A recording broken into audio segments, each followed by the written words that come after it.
12 ராசிகளில் 8வது இடத்தில் இருப்பது விருச்சிக ராசி.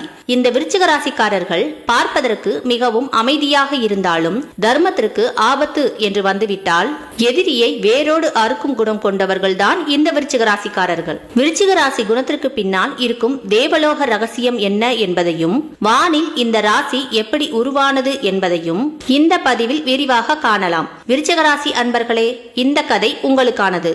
இந்த கதையை பொறுமையாக கேட்டால்தான் விருச்சிக ராசியில் நீங்கள் ஏன் பிறந்தீர்கள் என்ற அர்த்தம் உங்களுக்கு தெரிய வரும். மெய்சிலிர்க்க வைக்கும் அந்த அபூர்வ ஜென்ம கதையின் விளக்கம் இதோ. முன்னொரு காலத்தில் தேவலோகத்திலும் பூலோகத்திலும் அசுரர்களின் கொட்டமும் மனிதர்களின் ஆணவமும் பெருகி தழைத்த ஒரு காலம் இருந்தது. எழில் கொஞ்சும் இந்த பூமியில் வேட்டையாடுவதில் உலகிலேயே நிகரற்ற மாவீரன் ஒருவன் வாழ்ந்து வந்தான். விண்ணை முட்டும் உடல் அமைப்பும் குறிதவராத வில்லாற்றலும் கொண்ட அவனுக்குள் நாளுக்கு நாள் ஒரு பேராணவம் தலை தூக்கியது. இந்த அகில உலகிலும் என்னை வெல்லக்கூடிய வீரன் எவனுமில்லை.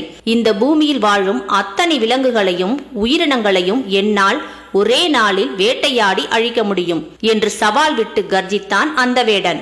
அவனது ஆணவ பேச்சும் இயற்கையை அழிக்க துடித்த அவனது மமதையும் பூமாதேவியின் காதுகளை எட்டியது. அன்னை பூமி தாய் அவனது கொட்டத்தை அடக்க எண்ணினாள். அண்ட சராசரங்களையும் படைத்த அன்னை பூமாதேவி அவனது அசுர பலத்திற்கு முன்னால் எந்த ஒரு பெரிய மிருகத்தையும் அனுப்பவில்லை.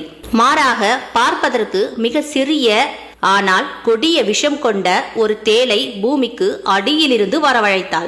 பூமியை அழிக்க நினைக்கும் இந்த ஆணவக்காரனின் கொட்டத்தை அடக்கு என்று அன்னை கட்டளையிட்டாள். அந்த தேள் மாவீரன் வேடனை நோக்கி மெல்ல நகர்ந்து சென்றது. தன் காலடியில் நகர்ந்து வரும் சிறு பூச்சியை கண்டு வேடன் ஏளனமாக சிரித்தான்.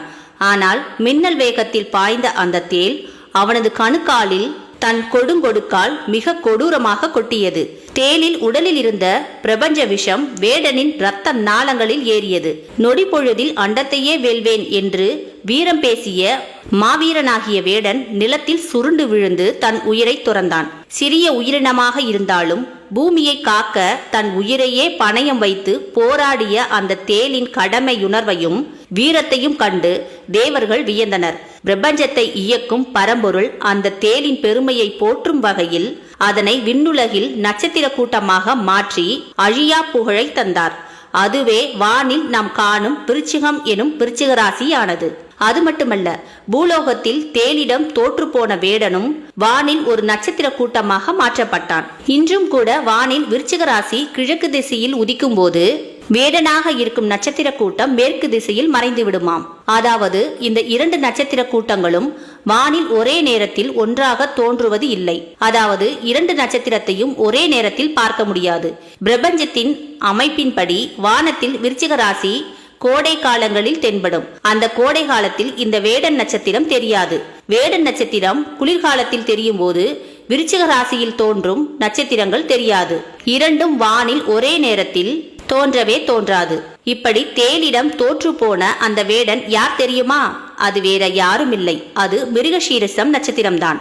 அதனால்தான் மிருகசீரிச நட்சத்திரமும் அனுஷ நட்சத்திரமும் என்றும் ஒத்துப்போகவே போகாது. இருவரும் மாறி மாறி சண்டை போட்டுக்கொண்டே இருப்பர். இதனால்தான் இன்றும் வானில் விருச்சிக ராசியில் தோன்றும் நட்சத்திரங்கள் கிழக்கில் உதிக்கும் போது மிருகசீரிஷம் நட்சத்திரம் மேற்கே மறைந்து விடுகிறது. அன்பர்களே, விருச்சிக ராசிக்காரர்களை பார்ப்பதற்கு அமைதியாக இருந்தாலும் தர்மத்திற்கு ஒரு ஆபத்து என்றாலும் தங்களை நம்பியவர்களுக்கு ஒரு துரோகம் என்றாலும் அந்த மாவீரன் வேடனை வீழ்த்திய தேளாய் விஸ்வரூபம் எடுப்பார்கள். துரோகம் செய்தவர்களை தேளில் இருக்கும் கொடுக்கை போல் தன் பேச்சின் வார்த்தையால் கொட்டிவிடுவார்கள்.